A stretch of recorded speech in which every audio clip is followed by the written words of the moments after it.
At 3:42 p.m., deep inside Belgorod, less than 25 miles from Ukraine's border, the illusion of safety vanished. Without warning, a swarm of Ukrainian kamikaze drones crossed the frontier at treetop level, racing toward the underground command post. At the same moment, Russian radar screens lit up with faint ghost signals from the southwest, throwing operators into confusion. This was no random strike, it was a campaign-level assault on Russia's forward brain, the hub controlling artillery and drone operations near Kharkiv. In seconds, the calm would shatter, and what followed would become a lesson in modern warfare.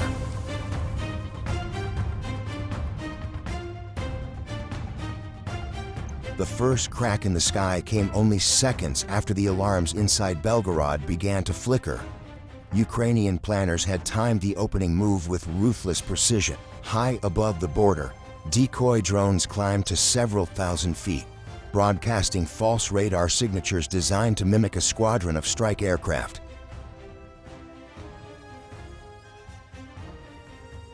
Russian operators, already rattled by the ghost signals from the southwest, now faced a cluttered screen filled with phantom echoes. At the same time, low-flying FPV drones skimmed just 150 feet above the fields, slipping past tree lines and trenches before plunging headlong into a ground-based radar station less than 20 miles from the command bunker. The blast shattered antennas and left Russian crews scrambling to reboot their systems.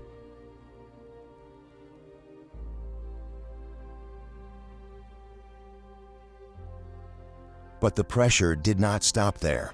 Overhead, a flight of Ukrainian MiG-29 appeared briefly on the radar horizon, launching salvos of Vilka and precision rockets toward a motor pool packed with armored vehicles near the underground complex. Explosions tore through fuel trucks and idle transports, forcing Russian air defense units to split their fire between protecting their skies and saving their ground assets.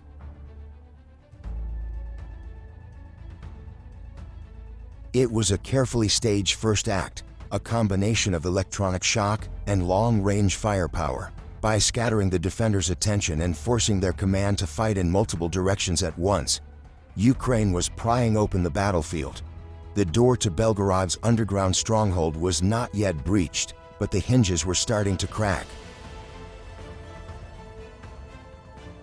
The chaos in the skies was only the beginning. As Russian crews struggled to reset their damaged radar screens and redirect fire toward the decoys overhead, the next layer of the Ukrainian plan quietly unfolded on the ground. Along the border, less than 25 miles from Belgorod, specialized Ukrainian electronic warfare vehicles rolled into concealed positions.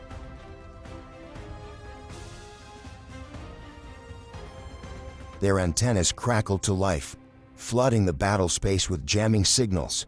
Within minutes, GPS accuracy around the Russian command complex plummeted, radios went silent, and encrypted channels sputtered into static. Officers inside the underground bunker, already rattled by the MiG-29 strikes, suddenly found themselves cut off from their supporting units.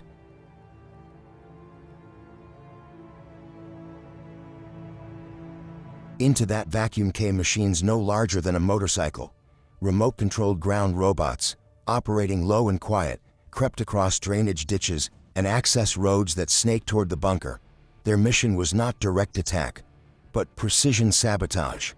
Each robot carried directional mines and shaped charges, planting them at secondary entrances, emergency stairwells, and supply tunnels feeding the complex. If Russian officers tried to escape, or reinforcements attempted to break in, the exits would erupt into fire.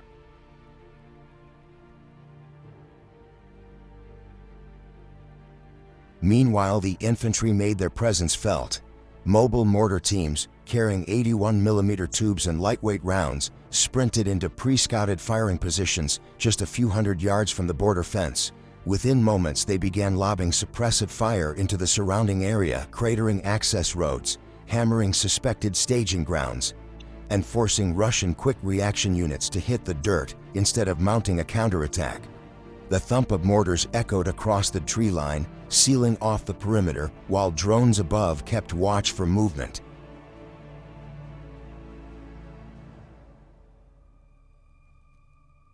Together, these moves formed the drill bit of Ukraine's campaign. The sky had been split open by deception and rocket fire. Now the ground itself was being tightened like a vice. Russian commanders in Belgorod, still blind and choking in electronic static, had no idea that the walls around their underground fortress were already being mined shut. The stage was set for the hammer blow to follow. The vice was closing, and now the hammer would fall. With Russian communications jammed and their escape routes mined shut, Ukraine unleashed the centerpiece of its operation. Skimming just 200 feet above the rolling fields, a lone F-16 broke through the haze, its afterburner throttled back to avoid drawing radar attention.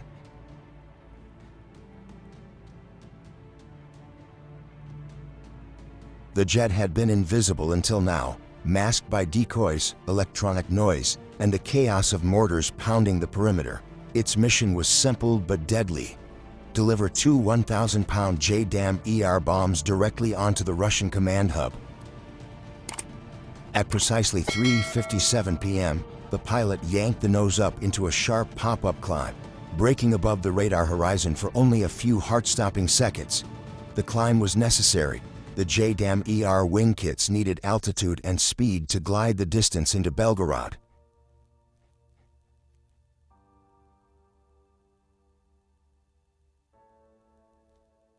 From 6,500 feet, the bombs separated cleanly, their wings snapping open as they locked onto GPS coordinates preloaded into the F-16 system.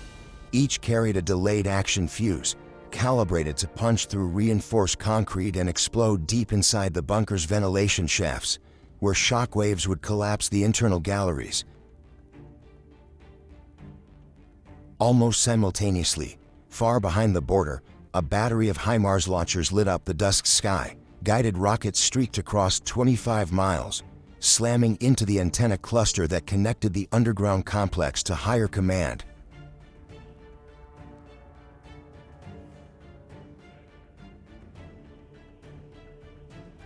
The strikes shredded communications masts and scorched the relay hub, ensuring that even if the bunker survived the JDAMs, it would be deaf and blind. For Russian defenders, the attack felt like being struck from every direction at once. The roar of jet engines above, the hiss of rockets from the horizon, and the pounding of mortars around their perimeter.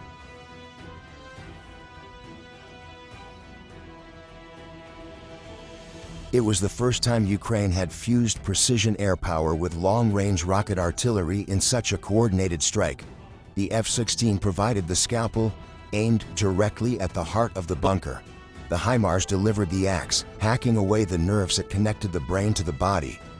Together, they formed a fire cage that no amount of heavy doors or underground wiring could escape.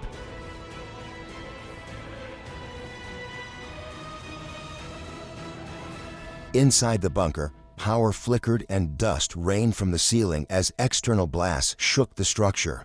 Operators shouted into dead headsets, unable to raise nearby batteries or quick reaction forces.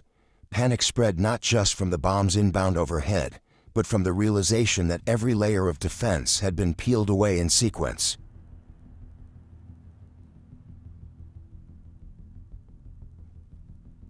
The door to hell had opened, and for the men inside Belgorod's underground fortress, there would be no way back through it. The thunder of the JDAM still echoed across Belgorod when Russian commanders gave the order to counterattack.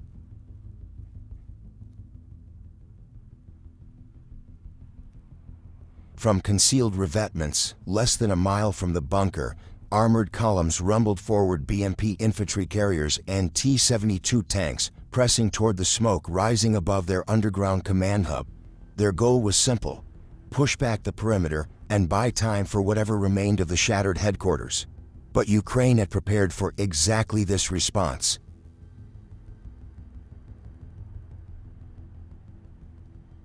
Lurking in tree lines and shallow depressions, Ukrainian T-84 tanks lay in wait with engines idling cold. As the Russian armor crested the first ridgeline, the ambush snapped shut. The crack of 125mm cannons split the air, and the lead Russian vehicles erupted in fireballs. Almost instantly, Swarms of FPV drones joined the fight, diving at 60 to 70 miles per hour into the flanks of advancing vehicles. Explosions ripped open side armor and track assemblies, leaving burning hulks blocking the narrow approaches to the bunker. On foot, Ukrainian infantry worked in tight fire teams, no larger than 5 men each. They darted through shell craters and ruined farmhouses, shouldering RPG launchers to punch through stragglers that broke the ambush. Mobile mortar teams lobbed 81mm rounds in rapid succession, blanketing Russian fallback positions and keeping dismounted troops pinned. Every detonation added to the rolling wall of smoke and dust that now cloaked the battlefield. The clash spilled dangerously close to the bunker itself. Flames from destroyed vehicles licked the reinforced entrances, while shockwaves rattled the emergency stairwells. Russian machine gun nests that tried to hold the line found themselves outflanked by Ukrainian assault squads, who used the smoke to slip within 50 yards before unleashing volleys of grenades and suppressive fire.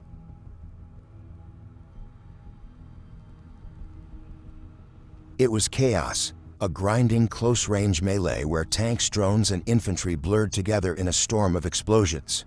Each Russian attempt to regroup only fed more vehicles into the kill zone, where T-84 and FPVs dismantled them piece by piece. By the time the last Russian carrier burst into flames, the ground around the bunker resembled a battlefield graveyard: twisted armor, shattered guns, and the acrid stench of burning fuel. The surface fight was over. Ukraine had not only held the perimeter, but turned it into a trap. The bunker lay smothered beneath smoke and debris, and the Russian relief force had been annihilated before it could even reach the door. The path to finish the fortress from within now stood wide open. The battlefield above was a smoking ruin, but the true destruction was happening far below the surface. As Russian armor burned at the bunker's doorstep, the pair of JDAM ERs released minutes earlier began their terminal glide. Their guidance systems, unaffected by the static storm of electronic warfare, corrected course with cold precision. The first bomb struck dead center, punching through a ventilation shaft designed to keep air flowing through the underground galleries. For a fraction of a second, nothing seemed to happen. Then, the delayed fuse triggered.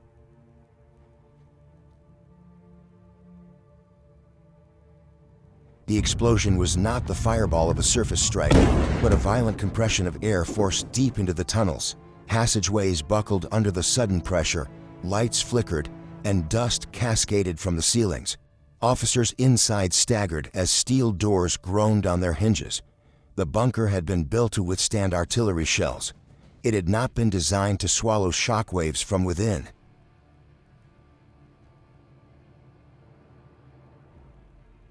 Seconds later, the second JDAM hit, burying itself into the reinforced roof slab above the central gallery. This time, the detonation shattered the structural heart of the bunker. Support columns snapped like matchsticks, and the main conference chamber, where more than 20 Russian officers, including senior staff and planners, were gathered, collapsed in on itself.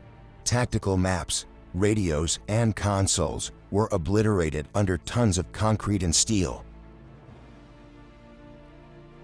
The damage rippled outward, ventilation shafts caved in, choking the survivors with smoke and dust.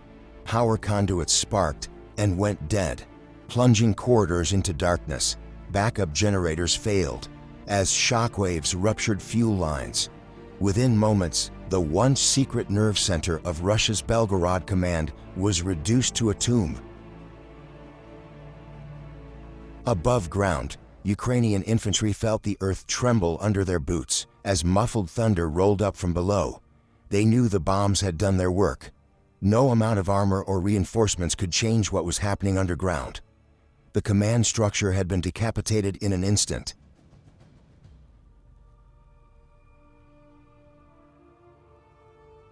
By mid-afternoon, the stronghold that coordinated artillery barrages and drone strikes against Kharkiv had ceased to exist.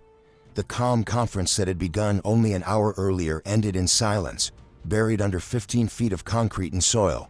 Ukraine had not only destroyed a bunker, it had erased the brain directing an entire front. The heart of Belgorod's underground fortress was gone, and with it, Russia's ability to control the fight in this sector.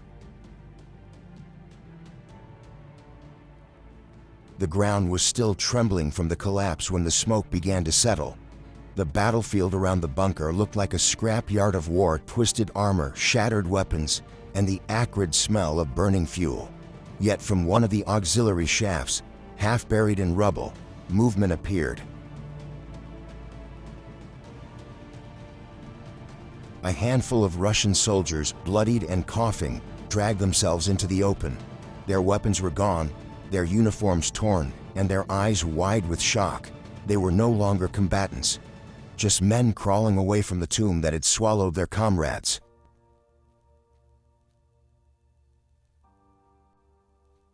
Ukrainian infantry spotted them immediately.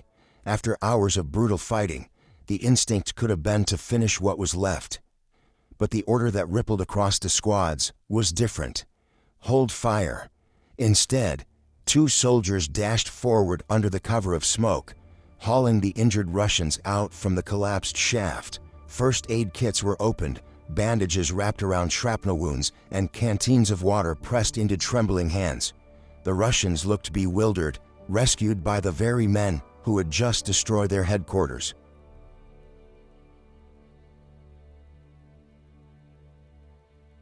For Ukraine, the message was clear.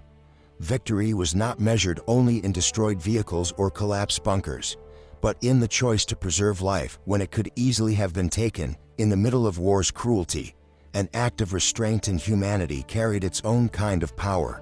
The battlefield fell into an uneasy quiet. Among the ruins of Belgorod's underground fortress, mercy had carved out a moment of dignity, proof that even in total war, humanity could still prevail.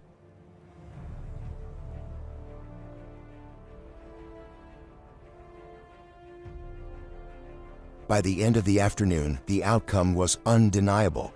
Ukraine had reduced Belgorod's underground command post to rubble, silencing a forward headquarters that once directed artillery, drones, and supply lines against Kharkiv. In one coordinated strike, the nerve center of Russia's local war effort was erased. For days, Moscow's forces would stumble without orders, their guns muted and their skies uncoordinated. Yet the victory carried a larger question.